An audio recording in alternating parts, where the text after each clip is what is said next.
माँ और पिता एक ही झटके में अपनी बेटी को जमीन पर गिरा देते हैं, लेकिन बेटी के अंदर ताकत थी, वो उठने की कोशिश करती है, लेकिन दूसरे ही झटके में फौरन भाई भागता हुआ आता है और वो अपनी बहन के दोनों पैरों को पकड़ लेता है कि बहन उठने ना पाए।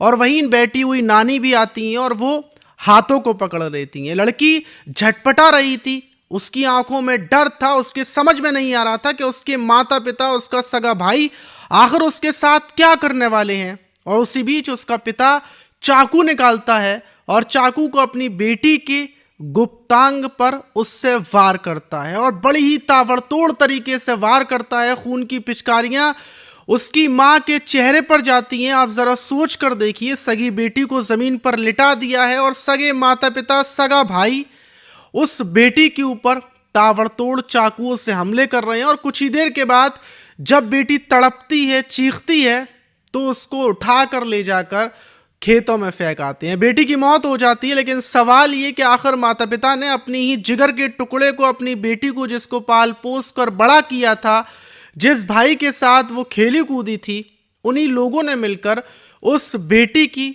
उस लड़की को क्यों मौत के घाट उतार दिया। और मौत के घाट अगर उतारा तो उसके गुप्तांग पर चाकुओं से वार वो लोग क्यों कर रहे थे। इस कहानी को जब आप, इस घटना को जब आप पूरा सुनेंगे तो आपके पैरों तले जमीन खिसक जाएगी कि आखिर माता पिता अपनी ही बेटी के खून के प्यासे क्यों बन गए। तो चलते हैं और इस घटना को थोड़ा शुरू से जानते हैं आखिर तक। वीडियो को आगे पीछे स्किप ना करें, क्योंकि फिर वीडियो आपके समझ में नहीं आएगी। तो चलते हैं। तो दोस्तों, मेरा नाम माज है। उम्मीद है कि आप सब अच्छे होंगे, सुरक्षित होंगे। और जितने भी लोगों ने इससे पहले वाली वीडियोस में कमेंट्स किए थे, उनके कमेंट्स को इस वीडियो के आखिर में मैं पढ़ूंगा। और अगर आपने कोई कमेंट्स नहीं किया है, आप चाहते हैं मैं आपके नाम को लूं, तो जल्दी से नीचे जाएं, अपना नाम लिख दें, आप कहां से और कब से मेरी वीडियोस को देख रहे हैं। फिर मैं आपके भी कमेंट्स को वीडियो के आखिर में पढ़ूंगा। तो आज की जो घटना है, घटना बिहार के सहरसा जिले की है और वहीं का महिषी थाना है। और उसी थाने के अंदर एक कृष्णा नगर नाम से गांव है और उस गांव के पास शमशान घाट है और वहीं एक खेत है। और 10 दिसंबर को, 2024 के 10 दिसंबर को उसी खेत के अंदर लगभग शाम का 5 बजे का टाइम था कि एक लड़की पड़ी हुई तड़प रही थी। बस उसकी कुछ लास्ट सांसें चल रही थी, बिल्कुल सांसें उखड़ी उखड़ी चल रही थी, खून में तरबतर थी, पूरे कपड़े खून में सने हुए थे। और जैसे ही गांव के लोग ये देखते हैं, पूरे गांव में खलबली मच जाती है कि एक गांव खेत में लड़की पड़ी हुई मिली है और उसको किसी ने धारदार चाकू से शायद उसके ऊपर हमला करा है। फौरन लड़की को उठाकर आनन फानन में अस्पताल की तरफ भागते हैं। जो सफदरजंग वहाँ का जो सरकारी अस्पताल है, वहाँ पर लेकर पहुँचते हैं। वहीं डॉक्टर्स उसका ट्रीटमेंट जैसे ही स्टार्ट करते हैं, तब तक लड़की की मौत हो जाती है। खून ज़्यादा बह चुका था क्योंकि उसके जो पूरा सीना था, उसके ऊपर चाकुओं से हमले किए गए थे और उसका जो प्राइवेट पार्ट था उसमें भी चाकू से हमला किया गया था। अब देखकर ऐसा लग रहा था कि शायद लड़की के साथ रेप हुआ हो, क्योंकि नीचे की लड़की के कपड़े नहीं थे और ऊपर के भी पूरे फटे हुए कपड़े थे। सबसे पहले डॉक्टरों को यही लगता है कि रेप करने के बाद लड़की के साथ उसकी हत्या की गई है, उसको मारा गया है, क्योंकि हत्यारे इसीलिए छोड़कर भागे हैं। लड़की जिंदा थी, अगर हत्या करने का इरादा होता तो पूरे तरीके से ख़त्म कर दिया जाता। बस लड़की को हमला किया गया है रेप करने के बाद। पुलिस जो बॉडी थी उसको पोस्टमार्टम के लिए भेज देती है। अब जब लड़की के बारे में, क्योंकि गाँव के लोग वहाँ पर पहुँच चुके थे और फ़ौरन लड़की की पहचान हो जाती है। लड़की की जो पहचान होती है वो बताते हैं कि लड़की का नाम ललिता है और यहीं पर अपनी नानी के घर पर ये रह रही थी। नानी का इसके घर है। फौरन नानी के घर पर सूचना दी जाती है। नानी रोती पीटती वहाँ पर पहुँचती हैं। नानी के घर पर वो रह रही थी काफ़ी दिनों से। और जो ये ललिता है, वैसे ये नवाता थाने की रहने वाली है, वहीं पर इसके माता पिता रहते हैं और कुछ दिन पहले नानी की यहाँ पर आई थी। पुलिस छानबीन में लग जाती है। अब जो नानी थी उनसे पूछताछ करने में लग जाती है कि भाई ललिता का कोई मैटर हो, आखिर ललिता को किसने मारा, किसके साथ क्या मैटर था, सब कुछ पुलिस जांच पड़ताल करने में लगी हुई थी। वहीं डॉग स्क्वाड पहुंच चुकी थी, तमाम छानबीन चल रही थी। और इसी छानबीन के बीच जो डॉग स्क्वाड थे, जो वहाँ पर देखते हैं खून के धब्बों के बाद जितने भी कुत्ते थे, खोजी कुत्ते, वो नानी के दरवाजे के पास जाकर खड़े हो जाते हैं। नानी के दरवाजे के पास जाकर भूंस रहे थे। अब पुलिस को जो शक होता है वो उसी घर के अंदर होता है। पुलिस घर के अंदर जाती है और जाकर देखती है तो वहाँ पर भी पुलिस को कुछ खून के धब्बे दिखते हैं, खून के निशान दिखते हैं। पुलिस समझ जाती है कि कत्ल नानी के घर पर हुआ है। लेकिन नानी के घर पर कत्ल किसने किया, लाश को क्यों फेंका? जब नानी को पुलिस हिरासत में लेकर सख्ती से पूछताछ करती है तो नानी टूट जाती हैं और बोलती हैं कि कत्ल मैंने नहीं किया, बल्कि इस लड़की के, ललिता के जो माता पिता हैं, उन्होंने ही, जो ललिता के पिता हैं जिनका नाम बुचना शर्मा है, उन्होंने और उनकी जो पत्नी है उर्मिला देवी, इन लोगों ने मिलकर ललिता की हत्या की है। फौरन माता पिता को भी पुलिस जैसे ही वहाँ पर घर पर पहुँचती है तो माता पिता मिल जाते हैं, उनको भी गिरफ्तार कर लिया जाता है। अब जब पूरी छानबीन की जाती है तो पता चलता है कि ललिता है और इसकी एक बड़ी बहन है। बड़ी बहन की शादी 2 साल पहले हो चुकी है। उसके बाद ललिता का नंबर है। ललिता से छोटा एक भाई है, क्योंकि ललिता की उम्र लगभग 20 से 21 साल है और जो भाई है उसकी उम्र 17 से 18 साल होगी।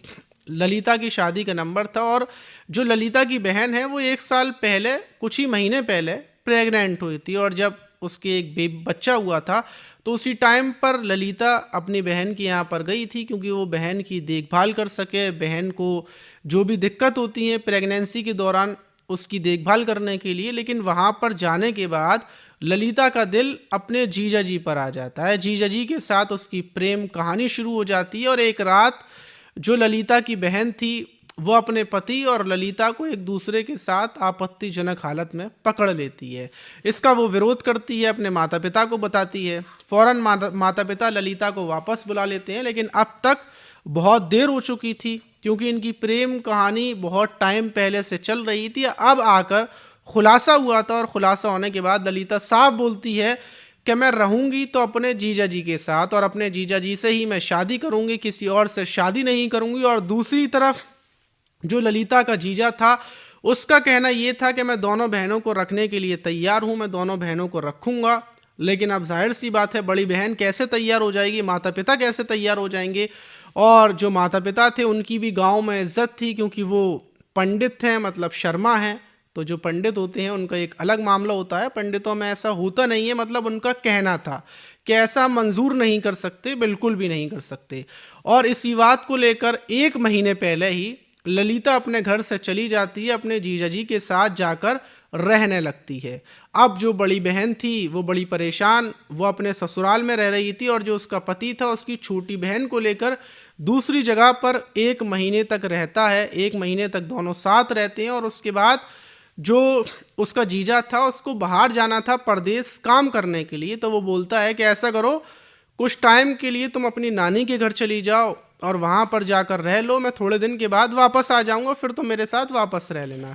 और ये बात होती है और ललिता अपनी नानी के घर पर आ जाती है, क्योंकि नानी का अकेली रहती है कृष्णानगर में और यहीं पर आकर ललिता रहने लगती है। 6 दिन गुजर चुके थे और दूसरी तरफ जो ललिता के माता पिता थे वो प्लानिंग कर रहे थे, सोच विचार कर रहे थे। नानी भी ललिता को समझा रही थी, लेकिन ललिता मानने को तैयार नहीं थी। अब परिवार के सब लोग ये बात समझ चुके थे कि ललिता मानेगी नहीं और नानी 1 दिन पहले ही, मतलब ये 10 दिसंबर से पहले ही अपनी बेटी के यहाँ पर जाती हैं और बातचीत करती हैं कि अब ललिता का क्या करना है। सब लोग कुल मिलाकर फैसला करते हैं कि ललिता को ख़त्म कर देते हैं, ऐसे ख़त्म करेंगे कि किसी को शक ना हो। और नानी वापस आ जाती हैं ललिता के पास। अब ललिता के पास इनके वापस आने के बाद नॉर्मली ललिता से बातचीत कर रही थी और इन्होंने फ़ोन कर दिया था ललिता के माता पिता को, ललिता के भाई को, कि आ जाओ घर पर, आज ललिता का खेल ख़त्म कर देंगे। ललिता इन चीज़ों से बिल्कुल बेखबर अपने खाने पीने में लगी हुई थी, अपने जीजा जी से फ़ोन पर बातचीत कर रही थी कि अचानक से गेट बजता है। ये गेट को खोलती है और सामने देखती है कि इसके माता पिता हैं, भाई हैं।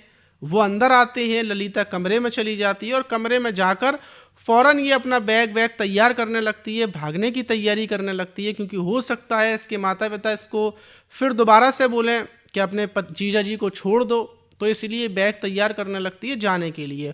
और जैसे ही बैग उठाकर ये बाहर आती है, इसको लगता है कि माता पिता रोकेंगे, समझाएंगे, लेकिन इसने सोचा भी नहीं था कि आज इनके दिमाग में कुछ और चल रहा है। फ़ौरन ये लोग ललिता का बैग छीनते हैं और माता पिता ज़मीन पर ललिता को पटक देते हैं। ललिता उठने की कोशिश करती है, जब तक जो दरवाजे पर भाई था वो भागता हुआ आता है, ललिता के पैरों को पकड़ लेता है, लेकिन ललिता बीबी काबू में नहीं थी।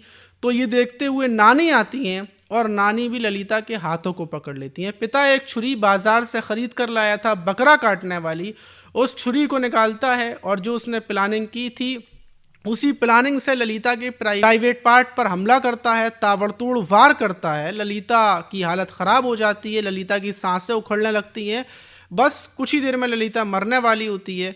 फ़ौरन ये लोग जो एक बोरा था उसमें ललिता को रखते हैं और जो पास का ही जो खेत था शमशान घाट के पास, वहाँ पर ले जाकर फेंक आते हैं। क्योंकि प्राइवेट पार्ट में पिता ने बताया कि हमला इसलिए किया था कि पुलिस को ये लगे कि रेप किया गया है और उसके बाद रेप करने के बाद प्राइवेट पार्ट पर इस वजह से हमला किया था। वहीं पुलिस ने जो चारों को उठाकर, नानी, बेटा और माता पिता को उठाकर जेल भेज दिया। अब देखिए आप कैसा वक्त आ गया है। क्या ये कोई पहली घटना नहीं है कि जब छोटी बहन जाए और जीजा के साथ मामला हो जाए। तो इसीलिए आपने ज़्यादातर ये भी सुना होगा डायलॉग, क्या साली आदि घरवाली। तो ये माहौल ख़राब करने वाली बातें हैं और इन्हीं वजहों से ये सब कुछ होता है। और जब नई नई शादी हुई थी तब भी इस ललिता का अपने जीजा जी से मजाक होता था, जीजा यही बोलता था और इसी बीच मजाकी मजाकों में सब कुछ रियल बन गया। क्योंकि पहले शुरुआत मजाक से होती है, जीजा साली में मजाक होता है और फिर ये मजाक सीरियस हो जाता है और फिर बड़ी बहन के साथ ऐसा ही होता है। ज़्यादातर ऐसा होता है, मैंने कई घटनाएं सुन रखी हैं इसलिए मैं बता रहा हूँ। तो इसीलिए अगर किसी भी लड़की की शादी होती है तो आप उसमें ये सारी चीज़ों की देखभाल करें कि जीजा साली को करीब ना आने दें और कोई भी रिश्ता हो उसमें ज़्यादा करीब आने ही ना दें। क्योंकि कब किसके दिमाग में शैतान आ जाए, हवस आ जाए, कुछ भी नहीं पता। तो आप इस घटना पर क्या बोलेंगे कमेंट बॉक्स में ज़रूर बताइए। अब बात करते हैं उन लोगों की जिन लोगों ने इससे पहले वाली वीडियोस में कमेंट्स किए हैं, उनके कमेंट्स को पढ़ते हैं। तो पहला जो कमेंट्स है वो स्माइलिंग व्यवहार का है। अस्सलाम वालेकुम माज भाईजान, कैसे हो? बिग फैन भाईजान, love you bro. Love you too smiling व्यवहार, मैं बिल्कुल ठीक हूँ, आप बताइए आप कैसे हो? और ये बोल रहे हैं अर्जुन कुमार, सर मेरा नाम अर्जुन सिंह है, मैं फ़िरोज़ाबाद से हूँ। सर मैं आपसे मिलना चाहता हूँ, अपना एड्रेस मुझे दें। मैं रेलवे स्टेशन के पास बिजली घर के पीछे रहता हूँ, नेहरू नगर मोहल्ला करबला के पास। सर मैं आपका सब्सक्राइबर हूँ, मैं आपकी वीडियो देखता हूँ, लाइक भी करता हूँ। तो भाई अर्जुन कुमार, आप मेरे घर से महज ज़्यादा से ज़्यादा 15 मिनट की दूरी पर रहते हैं। अगर आप कभी आना चाहते हैं तो आप जाटापुरी पर आ जाएं। जाटापुरी से रामगढ़ या फिर मदीना कॉलोनी का आप किसी से भी नाम पूछ लें। वहाँ पर आने के बाद अगर आप मेरे बारे में पूछेंगे या फिर कुछ भी पूछ लेंगे कि यहाँ पर जो बाबा जी का घर है या फिर कंबल कहाँ से बंटते हैं, गरीबों को राशन कहाँ से बंटता है, तो कोई भी मेरे दरवाजे पर छोड़ देगा। क्योंकि फ़िलहाल में कंबल बंट रहे हैं, राशन भी हमारे घर से बंटता है। तो आप आ सकते हैं, मुलाकात करेंगे या फिर आप अपना नंबर दें, हम आपके पास ज़रूर आएंगे अर्जुन भाई। और दूसरा ये कमेंट किया है अजय कुमार ने, ये बोल रहा है माज भाई कैसे हो? ऐसी बहन को उम्र कैद होनी चाहिए जिसने अपने भाई के साथ गलत किया। मैं अजय अहमदाबाद से। अजय भाई मैं बिल्कुल ठीक हूँ, आप बताइए आप कैसे हो और आपकी मतलब क्या चल रहा है ज़िंदगी में? बोल रहे हैं एमडी समद, अस्सलाम वालेकुम भाई। वालेकुम अस्सलाम समद भाई। और विनोद राजक बोल रहे हैं हेलो माज भाई, मैं आसाम से हूँ। तो हेलो विनोद भाई, मैं फ़िरोज़ाबाद से हूँ। और नईम भाई बोल रहे हैं हेलो माज भाई, मेरा नाम नईम है, इरादत नगर शमशाबाद आगरा। आपके बाल बहुत अच्छे लगते हैं और हेयर कट भी।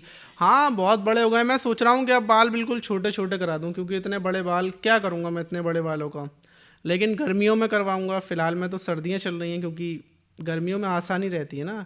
अभी सर्दियों में बाल छोटे करवा दूँगा फिर हवा लगेगी बहुत ज़्यादा, तो इसलिए मैंने सोचा है कि तभी करवाऊँगा। दिनेश कुमार बोल रहे हैं माज भाई कैसे हो? मैं बिल्कुल ठीक हूँ, आप बताइए दिनेश भाई आप कैसे हो? सना खान बोल रही हैं अस्सलाम वालेकुम। वालेकुम अस्सलाम सना, कैसी हैं आप? और पाकिस्तान में कैसा मौसम चल रहा है? ठंड वगैरह पड़ रही है या फिर नहीं पड़ रही? सत्यनारायण भाई बोल रहे हैं माज भाई कैसे हो? मेरा नाम ज़रूर लेना, मैं आपका वीडियो बहुत दिनों से देख रहा हूँ। अरे भाई आप लोग तो मेरे पुराने सब्सक्राइबर हैं और वीडियो भी मैं आप लोगों के लिए बनाता हूँ क्योंकि आप लोगों को मेरी वीडियोस अच्छी लगती हैं। रियान मलिक बोल रहे हैं अस्सलाम वालेकुम वरहमतुल्लाहि वबरकातुहू, भाईजान कैसे हैं? वालेकुम अस्सलाम रेहान भाई, मैं बिल्कुल ठीक हूँ, आप बताइए आप कैसे हैं? अरवाज़ बोल रहे हैं अस्सलाम वालेकुम भाईजान कैसे हो? Love you, I like this videos. वालेकुम अस्सलाम और love you to Arwaz. Anjali राज बोल रही हैं, सो सेट फ्रॉम अंजलि राज नैनीताल। तो अंजलि जी ये बताइए, नैनीताल में बर्फ़ स्नोफॉल हो रही है या नहीं हो रही है, क्योंकि हमारा मन है नैनीताल घूमने आने का। तो आप लोग कैसे हैं, आप लोग बताइएगा। और हमने ये न्यू माइक लिया है, आप लोगों को इसकी आवाज़ कैसी लग रही है ये भी बताइएगा। और अगर मैं गाना गाऊं इसमें, कौन सा वाला गाना गाऊं? गाना मुझे याद नहीं है, लेकिन मैं इसमें एक शायरी बोल सकता हूँ। शायरी है, क्या शायरी बोलूँ, शायरी भी याद नहीं है मुझे। ए कुछ भी तो याद नहीं है यार, मतलब कुछ भी याद नहीं है। अगली बार हम एक शायरी बोलेंगे। और आप लोग अगर हमारी वीडियोस के लास्ट में आए हैं तो आप जो शायरी नीचे लिखेंगे, फिर मैं उस शायरी को पढ़ूंगा वीडियो के आखिर में अगली वीडियो में। तो जल्दी से नीचे जाएं और एक प्यारी सी शायरी जो आपको पसंद हो वो लिख दें, और अगली वीडियो में मैं आपकी शायरी को और एक शायरी अपनी भी पढ़कर बताऊंगा। मिलते हैं किसी और वीडियो में।